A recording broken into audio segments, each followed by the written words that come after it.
जय हिंद दोस्तों, स्वागत है आपका और एक नए वीडियो में और एक नए टॉपिक के साथ। Pakistan media shocked as PM Modi inaugurated Hindu temple in Abu Dhabi. तो चलिए दोस्तों वीडियो स्टार्ट करते हैं। आशा करेंगे पसंद आएगा और पसंद आए तो लाइक और शेयर जरूर से कर दीजिएगा। और चैनल पर पहली बार आए सब्सक्राइब नहीं किया तो सब्सक्राइब जरूर से। चलिए स्टार्ट करते हैं।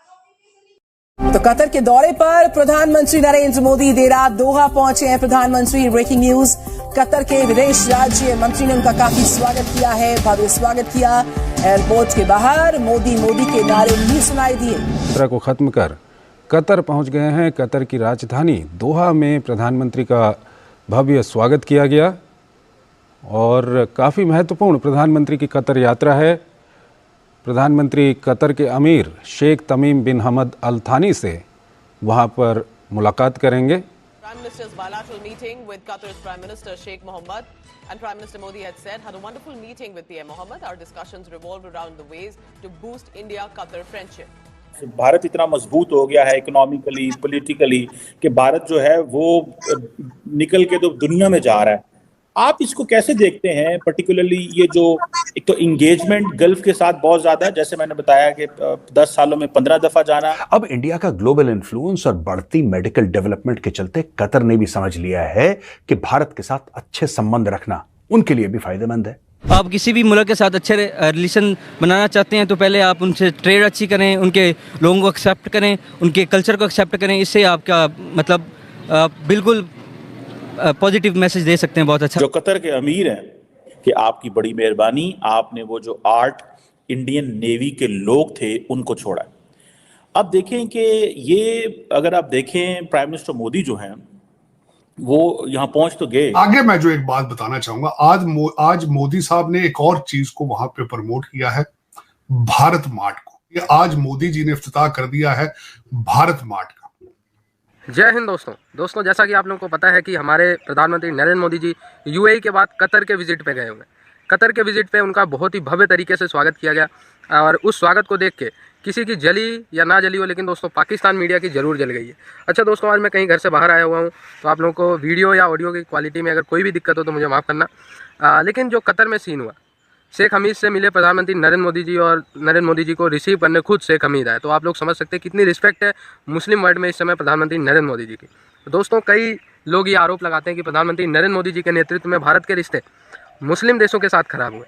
लेकिन दोस्तों, मैं बार बार अपने हर वीडियो में बताता हूँ आप लोगों को कि प्रधानमंत्री नरेंद्र मोदी जी के नेतृत्व में जितने रिलेशन भारत के मुस्लिम वर्ल्ड के साथ अच्छे हुए हैं, हिस्टोरिकली किसी और प्रधानमंत्री के कार्यकाल में मुस्लिम देशों के साथ भारत के रिलेशन उतने अच्छे नहीं हुए। सो कतर में बहुत भव्य तरीके से प्रधानमंत्री नरेंद्र मोदी जी का स्वागत किया गया। उससे पहले की स्टोरी आप लोगों को पता है, हमारे 8 नेवी के पूर्व ऑफिसर्स को कतर ने माफ़ी दी थी। समहाउ इतने सबूत भी नहीं थे कतर के पास कि फांसी पे चढ़ा सके, तो माफ़ी दी थी और फिर प्रधानमंत्री नरेंद्र मोदी जी का भव्य स्वागत। तो आप लोग समझ, ये बात आ गई कि साहब जब छूट गए तो सबको सांप सूंघ गया। अब सब कह रहे हैं यार छूट गए कोई अब कोई नहीं, क्योंकि सबके बयान ऑन रिकॉर्ड है ना यार, सबके बयान ऑन रिकॉर्ड है। सबने बयान दिया है, ऑन रिकॉर्ड बयान दिया है कि ये है बड़े आए विश्वगुरु बन रहे थे और ये कर रहे थे। सबने टांग खींची सरकार की। अब सरकार सक्सेसफुल हो गई, मैसिव डिप्लोमेटिक विक्ट्री। G20 के बाद अगर कोई भारत ने डिप्लोमेसी में अभी तीर मारा है तो नंबर 2 पे ही है, नंबर 2 पे ही है।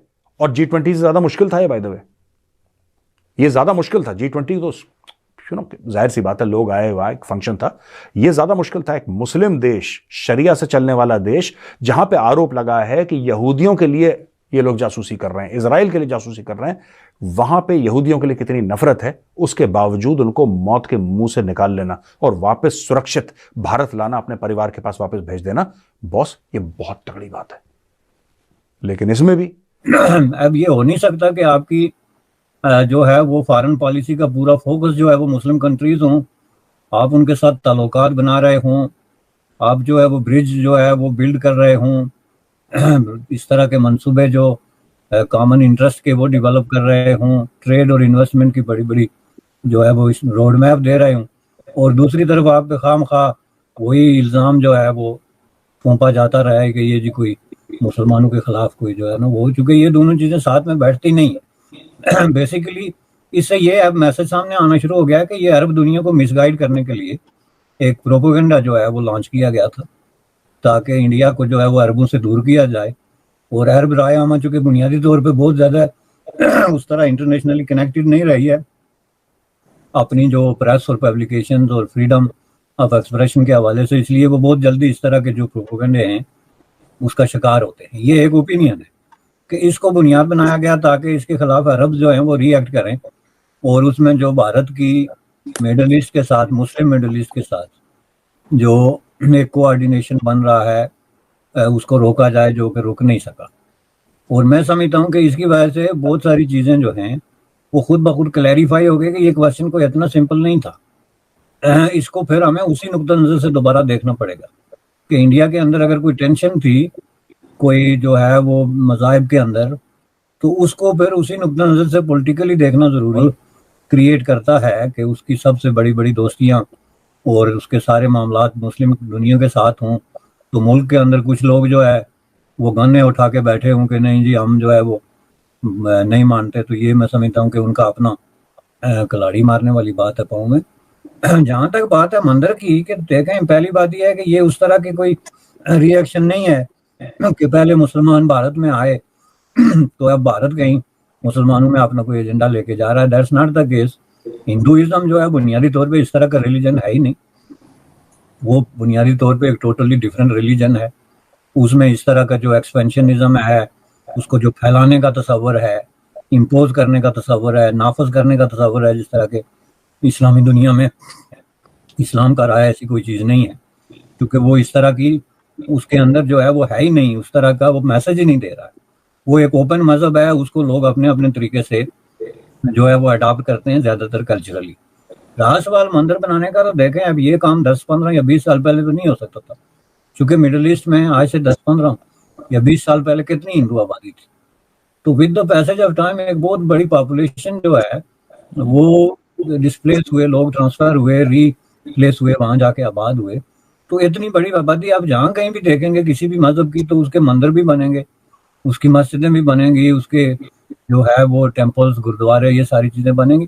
जैसे वेस्ट में हुआ कि वेस्ट में तो यहाँ हमेशा से कोई जो है वो गुरुद्वारे और मंदिर तो नहीं थे ना, तो जब आबादी, मैं बहुत जिम्मेदारी से ये बात कह रही हूँ कि आने वाले 10 साल में पाकिस्तान मात्र एक ऐसा देश होगा जो कब्रिस्तान होगा, मात्र एक ऐसा देश होगा, क्योंकि आप अल कुरान के हिसाब से भी आपका देश अपने आप को मॉडिफाई करने को तैयार नहीं है।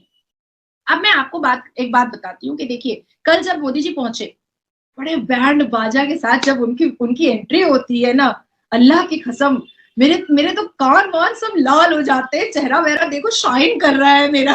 मैं उनको देखती हूँ ना कि मेरे भारत के प्रधानमंत्री के लिए, जिस देश में हम जाते हैं अपने अफजल अरकान के लिए, मक्का मुअज़्ज़मा और मदीना मुनव्वरा, वहां पर मेरे मोदी जी को, मेरे प्रधानमंत्री के लिए ये बाबा रे बाबा पूरा आलिशान तरीका।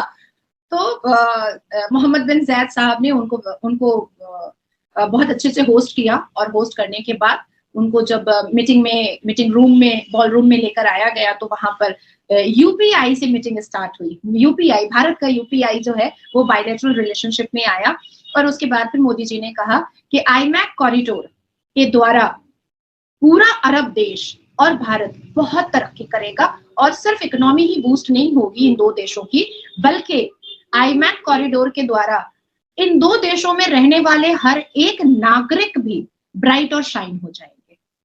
अब जाहिर सी बात है कि जिस देश की इकोनॉमी बहुत बहुत बढ़ी हुई रहती है, वहां के हर व्यक्ति वहां का कमाओ होता है, उसके पास एम्प्लॉयमेंट होता है, उसके पास कमाने का जरिया होता है, उसके सर पे छत होती है, उसके पेट में रोटियां होती हैं। तो नौकरी अगर आपके पास है, तो शिक्षा अगर आपके पास है, तो जाहिर सी बात है कि बाकी सारी लग्जरियस लाइफ आपके पास होगी। और सबसे ज्यादा फोकस हमारे भारत के प्रधानमंत्री ने इन 10 सालों में नौकरी और शिक्षा पर बहुत ज्यादा दिया है। इवन पसमानदा मुसलमानों को भी उन्होंने भारत में बहुत स्पीचेस दी हैं। तो दोस्तों, कतर में प्रधानमंत्री नरेंद्र मोदी जी का स्वागत, तो पाकिस्तान मीडिया का जलना तो इस पे बनता ही है, क्योंकि दोस्तों अभी तक गल्फ नेशन में पाकिस्तान ने एक ही कार्ड खेला था, पूरे मुस्लिम दुनिया में, पूरी दुनिया में एक ही कार्ड खेला था पाकिस्तान ने, कि भारत में मुस्लिमों पे टॉर्चर हो रहा है। ठीक है, लेकिन दोस्तों अगर कहीं पे मुस्लिम सबसे ज़्यादा सेफ है पूरी दुनिया में, तो दोस्तों सिर्फ और सिर्फ वो भारत है। इस समय पाकिस्तान के मस्जिदों में धमाके की खबर आप लोग हमेशा आए दिन सुनते रहते हैं। मिडिल ईस्ट में आप लोगों को पता है पूरी कहानी, प्रजातंत्र है ही नहीं, बिल्कुल राजतंत्र है। ठीक है, हर जगह सीरिया, इराक, इसके बाद ईरान, इन सब जगहों पे आप लोगों को मुस्लिम की कंडीशन, बांग्लादेश में भी पता है। तो भारत में मुस्लिमों को क्या, भारत में सभी समुदाय को फ्री का राशन मिलता है, फ्री का सब कुछ मिलता है, फिर खा के सरकार को गाली देना बहुत आसान होता है, ठीक है। लेकिन सरकार ने एक्चुअल में जो डिलीवर किया है, आज 48 घंटे में भारत के किसी भी मुस्लिम भाई का वीज़ा लग सकता है सऊदी अरेबिया में। आज मुस्लिम देश में हमारे मुस्लिम भाई भारत के जो जाते हैं उनकी अलग रिस्पेक्ट होती है, लेकिन पाकिस्तानी, बांग्लादेश या अदर मुल्क के लोगों को अलग नज़रिए से ट्रीट किया जाता है। क्यों? क्योंकि प्रधानमंत्री नरेंद्र मोदी जी के नेतृत्व में भारत के रिश्ते सिर्फ कतर ही नहीं, तमाम मुस्लिम देशों के साथ अलग ही लेवल पे पहुँचे, और कतर के साथ भी यही सीन है। तो थैंक यू दोस्तों, वीडियो को यहाँ तक देखने के लिए। भाई मंदिर तो भव्य बनाया गया, राम मंदिर जैसा ही भव्य मंदिर है। मोदी जी वहां पे गए हैं, इनॉग्रेशन किया है, और भाई मोदी जी को बड़े बड़े संतों का आशीर्वाद मिला है। भाई उससे बड़ा और क्या हो सकता है? हाँ। देश के लिए अच्छी बात है। और वो जो मतलब जो प्रमुख स्वामी महाराज थे वो भी मोदी जी के गुरु थे। और अबू धाबी में हमारे भारतीय हिंदू बहुत सारे लोग रहते हैं, ऐसा नहीं सिर्फ हिंदू, मुस्लिम लोग, हमारे जो भारतीय मुस्लिम है वो भी वहां पे रहते हैं, और सब लोगों ने साथ दिया है, ठीक है। ये सिर्फ हम ये ना यहाँ पे करते हैं इंडिया में, मुस्लिम, हिंदू, ईसाई, ख्रिस्त, बट हमारे ही लोग जब बाहर कंट्री में जाते हैं तो भाई से भी अच्छी, मतलब बोलते हैं ना भाई भाई का रिलेशन, उससे भी अच्छे रिलेशन में वहां पे रहते हैं। लेकिन क्या पता को बहुत सारे लोग जो है, कुछ एक लोग है हर बार यही बात करते हैं। उसमें राजकारणी भी है, ऐसा नहीं है, पॉलिटिशियन भी है। मैं यहाँ पे किसी का नाम नहीं ले रहा हूँ, लेकिन बहुत सारे पॉलिटिशियन ऐसे हैं, वो भी ऐसा ही करते हैं। मतलब हिंदू, मुस्लिम, ये सब, मतलब मैं ये कहूँगा कि देखो इन सारी चीजों में बातें ही करना पहले तो बंद कर दो। ये बात ही नहीं होगी तो पॉलिटिशियन अपने आप समझ जाएंगे। ये हमारी गलती है आवाम की। वो लोग थोड़ा बहुत हिंदू के लिए अच्छा बोल दिया, बट हम उनके साथ, थोड़ा बहुत मुस्लिम के लिए अच्छा बोल दिया, वो उनके साथ। ये करते हैं, हम ही करते हैं। हम ही ये बंद कर देंगे तो वो नेता भी बंद हो जाएंगे भाई। वो उसको पता है कि हम लोग को ये मुद्दा उठाएंगे तो वो लोग हमारी तरफ अट्रैक्ट होंगे। पॉलिटिशियन लोग बनते हैं तो उसको पता होना चाहिए कि जो पब्लिक है उसकी कोई दुखती नस पकड़नी चाहिए, तब जाके तो उसको वोट मिलता है, ठीक है। बाकी भाई अबू धाबी में बेहतर, बहुत ही बढ़िया मंदिर बनाया गया है। भगवान स्वामीनारायण जी का ये मंदिर है, और वहाँ पे जो लोग कितने सालों से इंतजार कर रहे थे, जो वहाँ पे अबू धाबी में लोग रहते हैं हमारे भारतीय, वो मंदिर की, तो वहाँ पे भी मंदिर का इनॉग्रेशन हो चुका है।